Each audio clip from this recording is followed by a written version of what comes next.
obligación legal que impone la ley, en cuanto que es una ley posterior y una ley especial, las dos cosas. Ley posterior deroga anterior, ley especial deroga ley general. Por tanto, no se pueden sujetar a ninguna ley anterior, como puede ser la ley de presupuesto de 2017-2018, pero tampoco se puede sujetar a la EBEP para justificar una posición que sea contraria a la nueva ley 20/2021. Que todas las plazas sujetas a disposiciones adicionales sexta y octava de la ley se excluyan de los procesos selectivos y, por tanto, se sometan a concursos de méritos con carácter preferencial, no solo sobre esos procesos selectivos ya convocados, sino también con carácter preferencial a los concursos de traslados o las promociones internas de los funcionarios de carrera. Pero obligatoriamente sí obliga con carácter vinculante a excluir las plazas que estén en la disposición adicional sexta y octava. Mira, hay un argumento que es hay dos argumentos, hay muchos más, ¿no? Pero hay dos argumentos que son absolutamente radicales. ¿El primero cuál es? El primero es que las disposiciones adicionales hablan de un proceso extraordinario que afecta a todas. La exposición de motivos utiliza el término todas.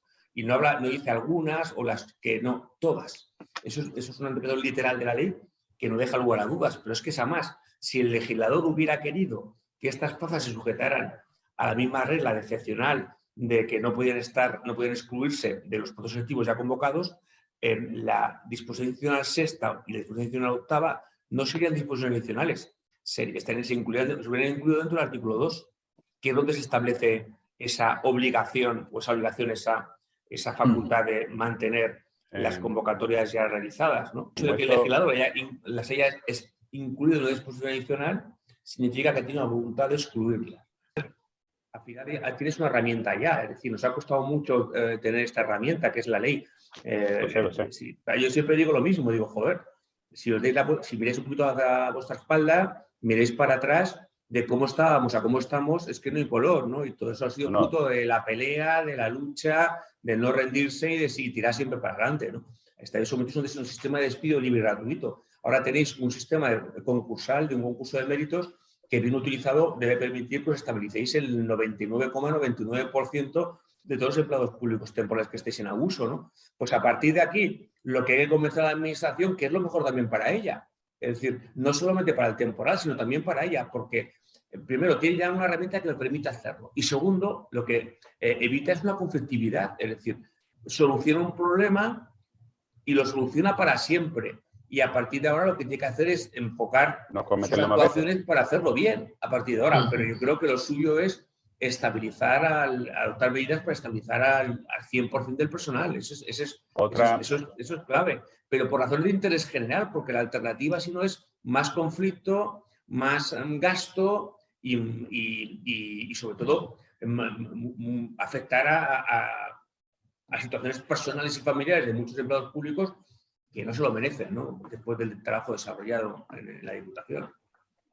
Y usted aproveche esta ley para ordenarse, no aproveche esta ley para plantear más conflictos jurídicos. Es decir, un proceso judicial no es una solución ni para la Diputación ni para vosotros. No te importa que, con respecto al concurso, lo que dice la ley 20/2021 con respecto a los 5 años consecutivos, ¿no? O sin cortar, ¿no? Como dice la ley, ¿no? Con respecto a ese tema, ¿tú qué solución nos puedes dar? ¿Se te ocurre algo? Es muy sencillo. Primero, la ley no habla de consecutivos, habla de servidas por empleados públicos temporales, con anterioridad. En ningún momento la ley, la disposición adicional sexta y la octava, habla de consecutivos. Quiero recordar que dice plazas ocupadas por empleados públicos temporales con anterioridad a 1 de enero de 2016. Punto. Y nada más. 2. Os recuerdo de forma ininterrumpida, creo que dice, si no me equivoco. De forma ininterrumpida. Ese famoso interrumpida. Sí, pero de forma interrumpida, yo creo que se está refiriendo, se refiere a plazas, y yo creo que se está refiriendo a interrumpidas porque no hayan estado servidas por un funcionario de carrera. O sea, ese adjetivo va vinculado no al hecho de que la plaza esté servida por temporales de manera prolongada en el tiempo y sin ningún tipo de interrupción, sino que no estén servidas por funcionarios de carrera. Sí, ¿vale? Y después, claro, os olvidéis siempre de que la disposición clave no es la disposición sexta, es la octava. Porque la octava dice A ver, la sexta era la disposición que en principio iba en el proyecto de ley original, ¿no? Y tenía un problema, y es que efectivamente se refería a plazas y no a personas.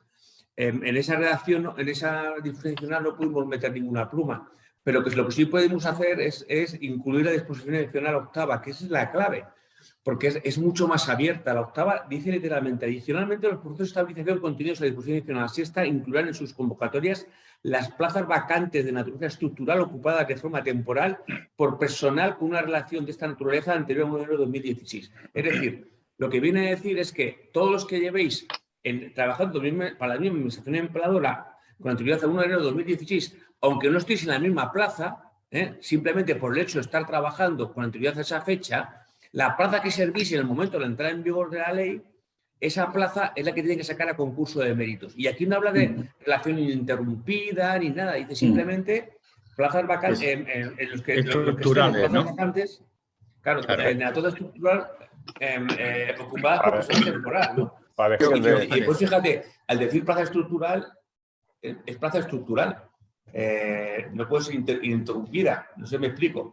Por eso el término interrumpida dirigido a ocupada por un funcionario de carrera, que no sea un temporal, es lo que quiere decir la ley. Pero por definición, plaza estructural significa que tiene que estar servida siempre por un empleado público. Lo contrario son las plazas esporádicas, puntuales, o que cubren necesidades extraordinarias, no excepcionales, ¿no? Que de esa en nuestra agencia no hay ninguna. El interrumpido va dirigido a que siempre esté servida por un funcionario de carrera. Con lo cual, yo creo que por esa disposición adicional octava entráis todos, porque es mucho más abierta. Si te fijas, esta redacción es nuestra, fue propuesta por nosotros, y aquí, si os fijáis, ni se habla de interrupción, simplemente se habla de plazas vacantes y simplemente que la ocupa el que la ocupa, no la plaza, el que la ocupa lleve trabajando para la misma administración de voluntariedad en enero de 2016. Por esta aunque se haya, digamos, tradicionalmente roto el vínculo durante un año, no lo hayan llamado. Es decir, es que no se habla de vínculo ahí, ¿no? La casuística nuestra es que hay bolsa de trabajo, ¿no? Es donde tú trabajas en una bolsa de trabajo, te llaman un año, te cortan 3 meses, te vuelven a llamar 6 meses, te matan a una oficina, te mandan a otra, siempre pensando en el mismo puesto, Os recuerdo que aquí no habla de interrupción, y dos, pero yo insisto, si te vas a la redacción de la disposición octava, es que no te dice, no habla de interrupción, dice simplemente temporal por personal en una relación de esta naturaleza anterior a enero de 2016. Es decir, no dice absolutamente nada de que la relación tiene que ser interrumpida. No, si tú llevas trabajando para la administración del 1 de enero de 2016, pues tienes derecho a que tu plaza, la que ocupas en ese momento, se saque también a concurso de méritos, ¿no? También tener en cuenta que la disposición adicional sexta también hay que interpretarla en extenso, ¿no? Una interpretación extensiva. ¿Por qué? Porque habla de plazas, pero no significa que la plaza esté ocupada siempre por un mismo temporal. Habla de plazas ocupadas por empleados públicos temporales, es decir, que pueden haber rotado o pueden haber cambiado. Dos, habla también de plazas ocupadas por temporales. El término del temporal es un término amplio que abarca a todos, o sea, abarca a interinos, sustitutos, eventuales, el régimen laboral, el régimen funcionarial. Es decir, si el legislador hubiera querido poner interinos, hubiera puesto interinos, que es el término que utilizan prácticamente en toda la ley, ¿no? Utilizó el término de empleados temporales para abarcar a todo el mundo, ¿no? A todo el mundo, un régimen que no fuera fijo, ¿no? Con lo cual, es la segunda interpretación que tienes que hacer, ¿no? Y Terés, yo insisto que el tema de la interrupción, más de esta interpretación lógica, va más dirigido a que no esté servida durante esos 6 años con un funcionario de carrera o un funcionario fijo, a que la relación sea absolutamente ininterrumpida. Interrumpida, ¿no? Interrumpida en el sentido de interrumpida por un temporal, ¿no? Es el calificativo, ¿no? Yo creo que esa es la interpretación correcta. Tener en cuenta que esto es una ley para estabilizar, no es una ley para fastidiar a los interinos y sacar las plazas para que sean ocupadas por terceras personas, ¿no? Y entonces la interpretación debe ser siempre en el sentido de la finalidad de la ley, nunca puede ser en contra del objetivo de la ley, ¿no? En estos casos, lo que estamos haciendo, ya tenemos redactado y os lo pasamos si queréis, pues presentamos un escrito a la Diputación donde le exigimos que cumpla con la legalidad vigente y concretamente con el 2021 y que, por tanto, excluya de esos procesos selectivos las plazas que están sujetos a disposiciones adicionales sexta y octava. Y que quieren continuar con las bases antiguas. ¿Qué hacemos? ¿La revisión de oficio? ¿Cómo forzamos a esta gente? Porque ellos... Pues, a ver, la administración está sujeta siempre al principio de legalidad, ¿no? Lo que hay que evitar es actos consentidos y firmes, ¿no? Por eso decía yo que es bueno siempre impugnar cualquier acto. Tú puedes esperar a que se produzca un acto para impugnarlo o bien puedes provocar el acto administrativo. Tú presentas un escrito diciendo, usted excluye las plazas y ante la negativa expresa o tácita te deja abierta la vía judicial, ¿no? A mí me da igual, habrá que estudiar en cada caso cómo se hace, ¿no? Pero lo más rápidamente posible, ¿no? Hacerlo, ¿no? Porque es esencial que esto no se judicialice en eterno, ¿no? Ya que tenemos la oportunidad de arreglar esta situación en la Diputación, hagámoslo y cuanto antes, ¿no? Y eso me parece que es absolutamente de libro, ¿no? Tú puedes provocar actos administrativos o simplemente impugnar actos administrativos ya producidos, ¿no? En cualquiera de los casos lo que se trata es de ir a una instancia judicial. Tienes tu razón. Nosotros este tema contigo lo tenemos muy avanzado, simplemente que lo paramos viendo, ¿no? Porque al fin y al cabo lo que nosotros queremos es revocar esto, ¿no? ¿Qué pasa? Sale la nueva ley, ya queda más claro, la Diputación, el presidente de Diputación hace un comunicado diciendo que va a revocar esto, va a volver las tasas, nosotros nos quedamos tranquilos, pero pasan los meses y vemos que esto no avanza. Y ya empezamos un poco a entender que a lo mejor es que tiene otros planes y nosotros no lo sabemos, ¿no? Conclusión, por lo que entiendo, lo que tú nos dices es reactivar contigo de nuevo este proceso para revocar el tema, dado que parece que de oficio no lo están lanzando ellos, sino provocarlo nosotros administrativamente, ¿no? Claro, a ver, yo mi experiencia de administración es siempre la misma, ¿no? Y es que a la administración no hay que plantear un problema, hay que plantear el problema y la solución, ¿de acuerdo? Entonces, yo creo que hay que ir por el informe debajo del brazo para explicarle el por qué tienen que sacar todas las plazas, porque ellos no van a hacer el esfuerzo intelectual de hacer una ética de la ley en sus orígenes, tú tienes que ir con el trabajo hecho, ¿no? Pero igual que te digo esto, te digo, es más, es que vamos a ir también con las bases redactadas. Las bases del concurso de méritos para que ni siquiera tengan que pensar en redactarlas, ¿no? Ya estamos enviando bases a muchas administraciones públicas, ¿no? Bases además que están redactadas de una manera que os garanticen a vosotros que os quedáis, ¿no? Hemos encontrado ya... Claro, el problema que tiene las bases es que ya no solamente se tienen que sujetar al derecho europeo y a la ley, sino también se tienen que sujetarse al resto de la legislación nacional. Claro. Porque hay que prever que haya algún loco que las impugne, pues algún funcionario de carrera o algún opositor pues que las impugne, con lo cual las bases, por un lado, tienen que garantizaros que a vosotros lo vais a quedar, pero también tienen que garantizar que si alguien la impugnase no va a haber problemas y no se van a anular. Vale, pues es lo que hemos hecho con las bases que hemos redactado, ¿no? Hemos redactado unas bases donde se ajustan a lo que ha dicho el Supremo y la jurisprudencia hasta ahora, ¿no? Y os garantizan en un porcentaje muy elevado pues que os vais a quedar casi todos, que es el interés que tenéis que tener vosotros, el interés que tiene que tener la administración, el único solucionar interés. el problema ya para siempre, ¿no? Y de esa perspectiva, por ejemplo, hemos encontrado una sentencia del año 2019 del Supremo que es clave porque nos dice que se pueden valorar 4 veces más los servicios prestados en la Diputación y en el Patronato que los servicios prestados en otras administraciones públicas. De esta manera eliminamos a todos a los funcionarios de carrera y funcionarios interinos de otras administraciones públicas que quieran aspirar a vuestros puestos, ¿no? Pues fíjate lo importante que es eso, ¿no? Estás eliminado prácticamente 4 veces más, es imposible que nadie, salvo uno tenga 60 años de antigüedad de otra administración pública, pues te eliminas a casi todo el mundo ya, ¿no? Pues eso es clave, ¿no? Por otro lado, hemos encontrado otra sentencia que nos dice que, por ejemplo, que se pueden también valorar como mérito los exámenes aprobados en tu administración, no en otras, sino en tu administración. Pues con eso también te eliminas a más al resto de gente que tienes o de funcionarios que tienes alrededor, ¿no? Pues eso lo hemos programado en unas bases, también hemos incluido las bases como requisito, oye, pues la exclusión de los funcionarios de carrera, la posibilidad de participar en estas plazas si pertenecen al mismo cuerpo, categoría, escala. Es decir, tú tienes puesto un 80, 10. El tema que os preocupa mucho, que es qué pasa con las plazas de laborales cuando la plaza se ha funcionalizado, pues también hemos incluido también un requisito ahí para que estéis cubiertos. Es decir, yo creo que hemos hecho unas bases que os puede venir muy bien porque en la negociación vais debajo del brazo vais con vuestras notas sobre la ley y con vuestras bases ya redactadas, ¿no? Para que tengan clarito por dónde tienen que ir las cosas, ¿no? Eso me parece que es clave, ¿eh? De empezar a actuar con el bufete en el momento, sobre todo para dejar claro que las anteriores quedan sin efecto y empezar a negociar, tanto resolver el problema ofreciendo las soluciones que tú estás proponiendo, ¿no? En esa Yo creo que línea. tenéis, claro, sí, yo creo que tenéis que hacer es trabajar en esta línea, ¿no? En la que estoy proponiendo yo, ¿no? Es decir, aparte de aplicar otras reglas fundamentales en relación con el personal funcionarial. Pues para trasladarle a los compañeros que tú vas a ser el asesor de SEMMA en las negociaciones, vamos, el bufete, vamos. ¿Contamos con el bufete para trabajar con nosotros? Sí, por supuesto, para el patronato?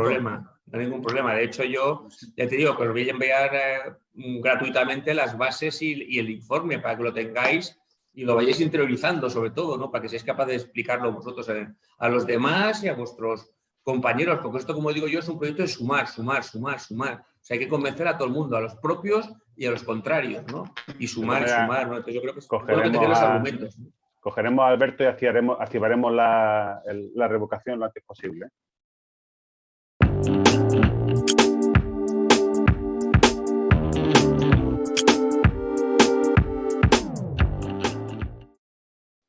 Bueno, nosotros es que, para nosotros, desde que te conocimos en las charlas que has dado, realmente nos has marcado directamente las metas que tenemos que perseguir. Nos lo has dado siempre con muchísima claridad. Y lo que sí es cierto es que, como yo tengo 62 años, ¿vale? Fíjate, todavía estoy en vilo, ¿no? Pero lo que nos da es seguridad en el tratamiento que tú le das a estos casos. Y lo que siempre y hemos pensado que sería interesante que te pudieras dirigir, te daríamos esta posibilidad a los compañeros que posiblemente vean esto un poco más tarde y tranquilamente, y que le dé realmente la esperanza y la línea a seguir para lograr esa meta entre todos, ¿no? Porque realmente es que no comprendemos cómo la administración y los sindicatos mayoritarios y las fuerzas políticas sean ahora negacionistas a esta realidad que Europa va marcando, ¿no? Reconociendo el abuso de los trabajadores, ¿no? Y por la administración. Si quieres dirigir alguna palabra de aliento, pues te lo agradeceríamos. Javier, muchas gracias. Yo, por supuesto, Carlos, es decir, yo creo que si hemos conseguido lo que hemos conseguido ha sido gracias a la colaboración de todos, gracias a que hubo unos valientes que decidieron que querían dejar de ser objeto de derecho para ser sujetos de derecho y empezaron a actuar frente a sus administraciones públicas. Hemos llegado a una ley que era impensable hace 4 meses o 6 meses, por decírtelo, ¿no? Hemos pasado de un sistema de despido libre gratuito donde hacían con vosotros lo que querían a un sistema donde ya estamos hablando ya de estabilizaros, estamos hablando de derechos de igualdad, de no discriminación en ninguna condición de trabajo. Es decir, todo esto ha sido fruto de que hubo unos valientes que, como vosotros, que decidieron que ya estaba bien, ¿no? De que se produjeran estos abusos, ¿no? Y yo creo que los demás tienen que seguir el ejemplo, en el sentido de que nadie os va a defender si vosotros no os defendéis a vosotros mismos. Y de esa perspectiva es lo que tiene que darse cuenta la gente. Tiene que darse cuenta que no es un objeto donde la administración puede hacer con él ponerlo, situarlo, hacer con él lo que quiera, sino que es un sujeto. Y ese sujeto actúa a derechos y se opone a que se produzcan irregularidades o que se produzcan barbaridades muchas ocasiones respecto a su actuación laboral, ¿no? Y yo creo que sois el ejemplo fundamental de que cuando uno tiene razón, tiene que actuarla y que cuando la actúa se obtienen frutos. Esto ha sido gracias a vosotros y gracias a que habéis tenido la convicción de que esto que estamos pidiendo era justo.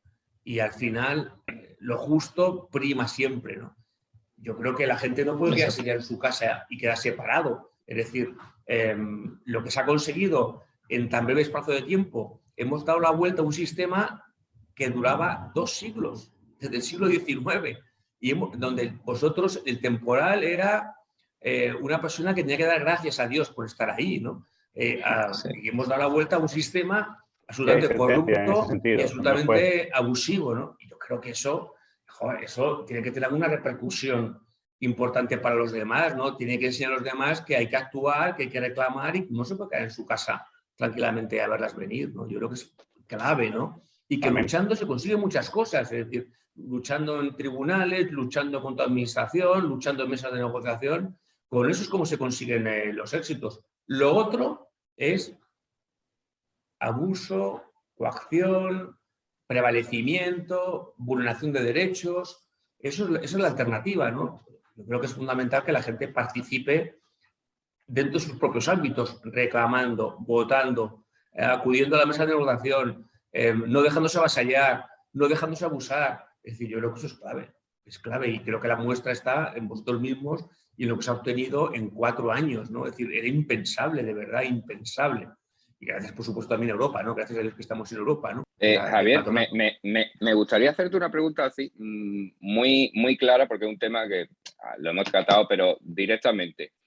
La fecha del 1 de junio, el tema de la revocación, con lo que tenemos nosotros publicado en el patronato, con las bases y tal, ¿podemos llegar al caso de que esa fecha nos perjudique, la del 1 de junio, y nos intenten colar un concurso oposición que ya tenemos aprobado? A ver, si nos revocamos antes de esa fecha. No, primero, la ley habla de la convocatoria del concurso, es decir, que para 1 de junio hay tiempo más que de sobra. Tú vas a ir con las bases debajo del brazo, es decir, que no, ya están redactadas, es simplemente convocar y aprobar el concurso de méritos. De hecho, son plazos máximos. Y 2, el incumplimiento de la ley no puede repercutir en un efecto negativo al personal temporal que está protegido por esa ley. Es decir, el hecho de que el patronato incumpla los plazos que establece la ley generará una responsabilidad del patronato, pero no puede limitar los derechos que tenéis los temporales para que se os aplique esa ley. No sé si me he explicado. Eso es claro, eso es clave, ¿no? Usted haga lo que quiera, pero a mí la ley se me tiene que aplicar. Y si usted no cumple los plazos, eso genera su responsabilidad, pero no puede limitar mis derechos, los derechos que nacen de la ley.